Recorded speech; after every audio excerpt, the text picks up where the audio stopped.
Welcome to Wesley Wednesday. This is part 2 of learning how the organ works. Last week, if you tuned in, we discussed how the console functions. This is, of course, not the organ. This is only the playing area. The organ pipes are up in chambers on either side of the church. And in our next Wesley Wednesday, we're going to go up to one of those chambers and look at organ pipes and see how they make their sound. But before we do that, it's handy to understand that pipe organs have 4 different types of sounds.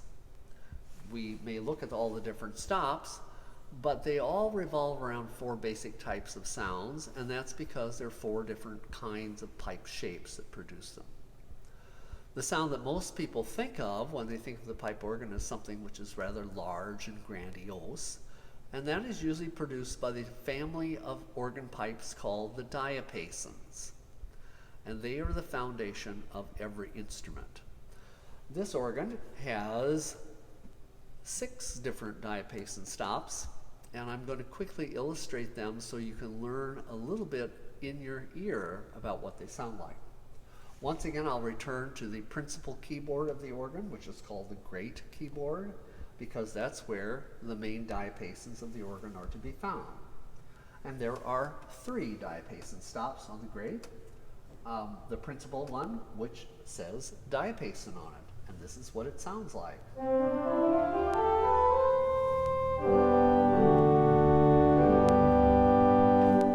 This is middle C on a piano, so that is a diapason at standard pitch. The next diapason plays an octave above that, and it's called octave. If I combine it with the actual diapason knob, we get a fuller sound.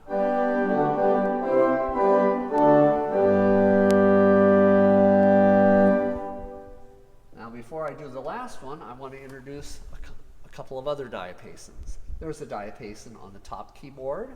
It's called a principal, and it plays an octave higher, but I can make it play an octave lower.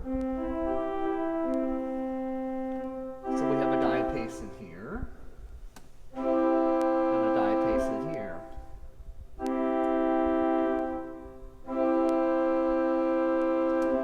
And there's also a diapason down here, which is already pulled out. I don't know if you can tell by the speaker, but they're all just a little bit different. Now, the one I didn't pull out is the diapason stop, which is called a mixture. And it has 3 little Roman numerals there, indicating that for each note I play, 3 pipes will sound. And those pipes are relatively high-pitched, and they provide the brilliance that most people think of from the pipe organ.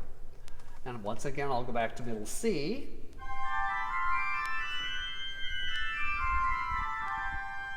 Which, let's face it, doesn't do much for us. But when you put the others on there, underneath, what it does is it provides a harmonic top to the instrument.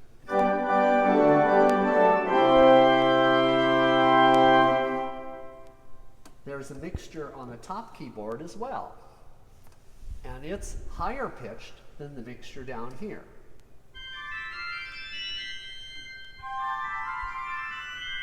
There's also one more set of pipes here. That's a mixture with 4 sets of pipes, so that each time I hit a note, 4 pipes are sounding.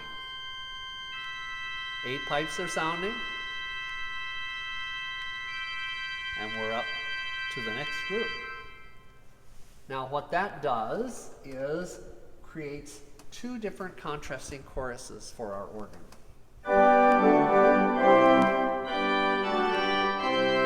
Which, as you remember last week, we learned how to couple them together.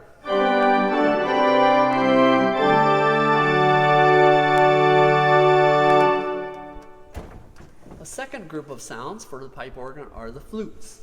And flutes sound, well, they sound like flutes. The great keyboard has a great big flute, which is called a whole flute. It's a pipe that's completely open. The swell keyboard has a stopped flute, which is called a roar flute, which is a very different sound than this. The lower keyboard has a flute called a Spitz flute, and it's a rather thin sounding flute.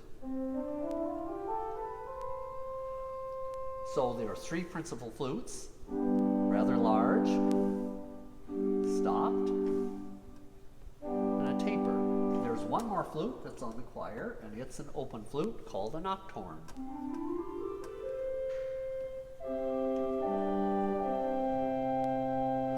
Once again, all these flutes can combine together by using our couplers and pulling them onto the main keyboard.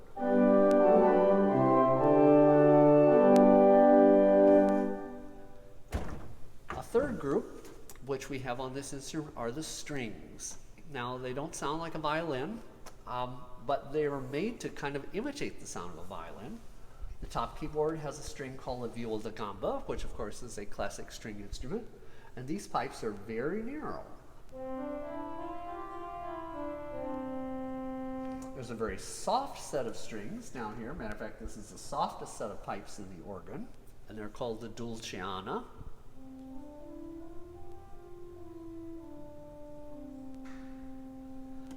Each of those two strings has a partner.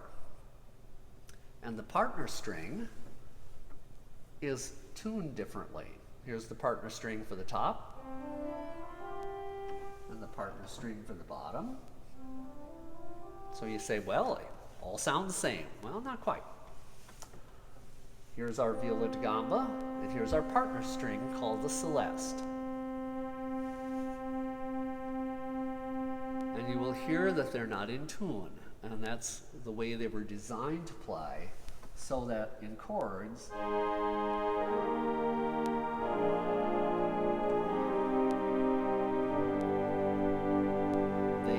that kind of shimmering sound that you would expect from an orchestra. Likewise down here, here's our string, here's its partner. Once again.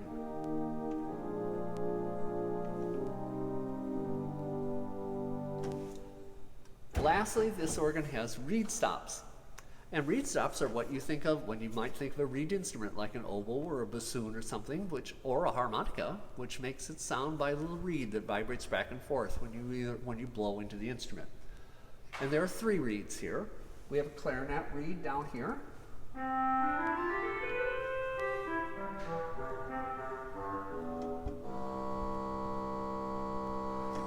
Kind of sounds like somebody having too much in the bottle before they test out to continue the rest of their meal. There's a reed in the top keyboard called the oboe.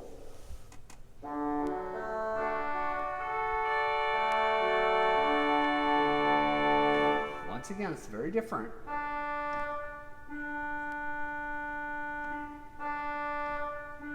There are similarities to an oboe sound and a clarinet sound. The loudest stop on the organ is the last reed, which is called a trumpet.